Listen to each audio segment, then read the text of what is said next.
हिजाब ना करने का एक बड़ा नुकसान क्या है कि हमें जहन्नम में जाना पड़ेगा, जहन्नम की दहकती हुई आग में हमें दाखिल होना पड़ेगा। क्या ऐसी हदीसों को सुनने के बाद भी हमारे दिलों के अंदर डर और खौफ पैदा नहीं होता? अल्लाह तबारक व तआला का डर, अल्लाह तबारक व तआला का खौफ हमारे दिलों के अंदर नहीं आता? क्या हमारे दिलों के अंदर कभी तारी नहीं होती? ज़रूर तारी होनी चाहिए। अगर हमारे दिलों के अंदर ईमान है, हमारे दिलों के अंदर अगर ईमानी जज्बा है, अल्लाह के ऊपर भरोसा है, अल्लाह के ऊपर ईमान है, रसूल के ऊपर ईमान है, तो ज़रूर हमारे दिलों के अंदर कभी तारी होनी चाहिए। सिर्फ इतना ही नहीं, सही मुस्लिम की हदीस आप देखिए, पर्दा ना करने का, बेपर्दा होने का कितना बड़ा नुकसान है। सही मुस्लिम की मशहूर और मारूफ रिवायत है, नबी सल्लल्लाहु अलैहि वसल्लम ने फरमाया, फत्तकुद दुनिया वत्तकुन निसा, ऐ लोगो दुनिया से भी बचो, दुनिया से भी अपने आप को बचाए रखो, दुनिया से भी अपने आप को दूर करके रखो। वत्तकुन निसा, और औरतों से भी बचने की कोशिश करो। फ़इन्ना अव्वला फितनत बनी इसराइल कानत फिन निसा, इसलिए कि बनी इसराइल के दरमियान सबसे पहला फितना, सबसे प्रथम फितना, सबसे फास्ट फितना जो आया वो फितना औरतों के ताल्लुक़ से था। इसलिए लोगों, दुनिया से भी बचने की कोशिश करो, औरतों से भी बचने की कोशिश करो। ये दुनिया भी बेहतरीन शक्ल सूरत में आकर के हमें विभिन्न प्रकार से हमारी आजमाइश करती है, हमारा इम्तिहान लेती है, हमारा परीक्षा लेती है। ये दुनिया बड़ी जालिम है, हंस हंस के मज़ा लेती है। ये दुनिया बड़ी जालिम है, हंस हंस के मज़ा लेती है। लोगों को अपना यार बना के फांसी पे चढ़ा देती है, लोगों को अपना यार बना के फांसी पे चढ़ा देती है। इसलिए मेरे भाई और दोस्तों, ये दुनिया भी दिलकश मंज़र हमारे सामने रख करके हमारा इम्तिहान लेती है, हमारी आजमाइश करती है, हमारा परीक्षा करता है। इसलिए आज हमें इस दुनिया से भी बचना है और औरतों से भी बचना है। और औरतों से हम कैसे बचेंगे? जब हमारी औरतें पर्दे का एहतमाम करेंगी। मेरा बयान करने का मकसद यह है कि कुरान मजीद के अहकाम के ऊपर अमल करने का माना, ईमान का मतलब ये नहीं है कि हम सोशल मीडिया पर अपने ईमानी जज्बा का इजहार करें, सोशल मीडिया पर हम ईमानदाराना बातें करें और व्हाट्सएप पर, फेसबुक पर, मैसेंजर पर हम ये लिखे, इस मैसेज को 10 आदमी तक फॉरवर्ड कर देना, 10 आदमी तक पहुंचा देना तो तुम्हें एक खुशखबरी मिल जाएगी, 100 आदमी तक पहुंचा देना तो इस गुनाह से तुम्हें माफ़ी मिल जाएगी, इतने आदमी तक पहुंचा देना तो इस गुनाह से तुम्हें माफ़ी मिल जाएगी। और अगर नहीं पहुंचाए, तुम्हारी ज़िंदगी में कोई बड़ा ख़तरनाक बुरी खबर आ जाएगी, तुम्हारा बेटा मर जाएगा, तुम्हारी बेटी मर जाएगी।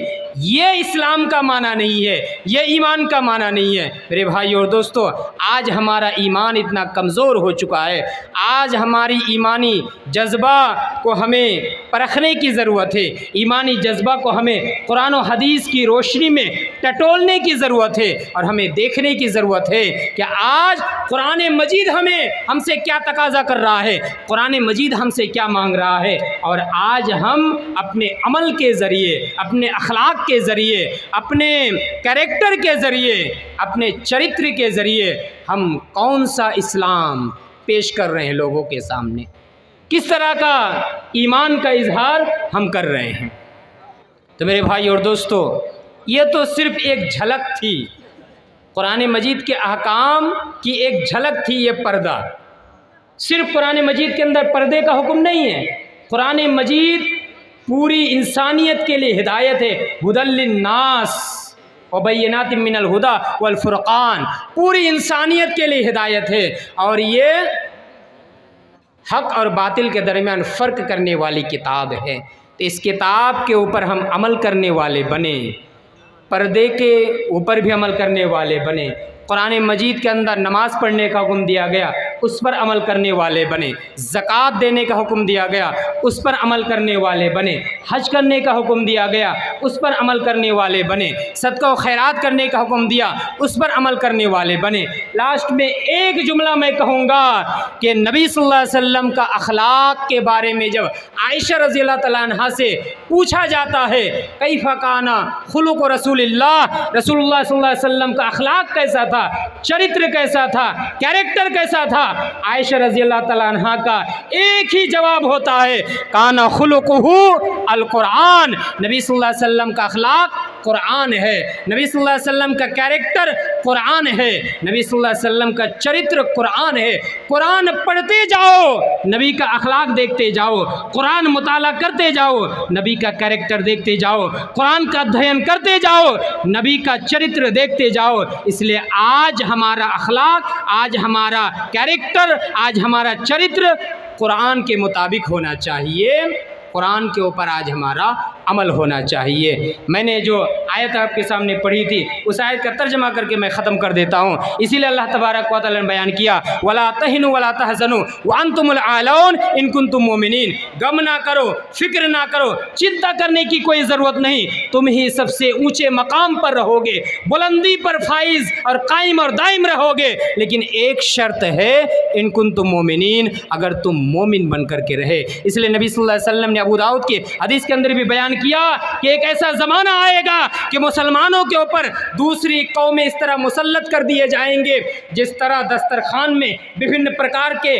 खाबर और खाना को देख करके भूखा आदमी टूट पड़ता है खाने के लिए, इस तरह दूसरी कौमें मुसलमानों के ऊपर आक्रमण करने के लिए, अटैक करने के लिए, हमला करने के लिए टूट पड़ेगी। सहाबा-ए-किराम की तरफ से सवाल होता है, या रसूल अल्लाह, क्या उस वक्त हमारी संख्या, हमारी तादाद कम होगी? नबी सल्लल्लाहु अलैहि वसल्लम ने फरमाया, नहीं, बल अंतुम कसीर, बल्कि तुम्हारी तादाद बहुत ज़्यादा होगी, लेकिन तुम समुंदर के झाग की तरह रहोगे। यानी समुंदर में जिस तरह झाग और फैना, जिसको हम अपनी मातृ ज़ुबान में कहते हैं, उसको देख करके लगता है न जाने कितनी चीज़ें हैं, लेकिन जब आप टटोल करके देखेंगे, अंदर जा कर के देखेंगे, झाग में कुछ भी नहीं होता है, वही हालत तुम्हारी हो जाएगी। यानी तुम्हारे अंदर वहन की बीमारी आ जाएगी। सहाबा-ए-किराम ने पूछा, वहन क्या है? नबी सल्लल्लाहु अलैहि वसल्लम ने फरमाया, हुब्बुद दुनिया व कराहियतुल मौत, दुनिया की मोहब्बत आ जाएगी। दुनिया दुनिया दुनिया दुनिया दुनियादारी में तुम पड़े रहोगे, मौत को तुम भूल जाओगे।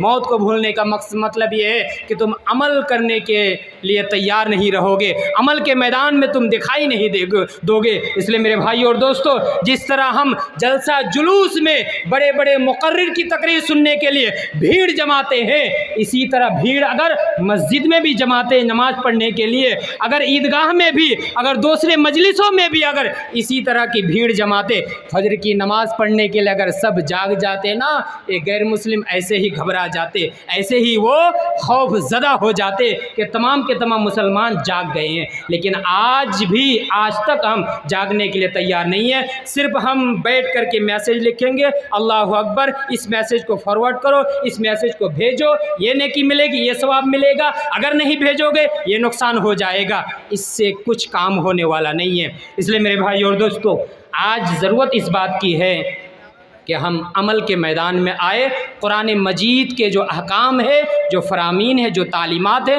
उस पर अमल करने वाले बने। आखिर में अल्लाह तबारक व तआला से दुआ है, या रब्बल आलमीन, तो हम तमाम मुसलमानों को कुरान और हदीस के मुताबिक अपनी ज़िंदगी गुजारने की तौफ़ीक़ अता फरमा। आमीन। तक़ब्बल या रब्बल आलमीन। व आखिरु दावाना अनिल हम्दुलिल्लाहि रब्बिल आलमीन। अस्सलामु अलैकुम व रहमतुल्लाहि व बरकातुहू।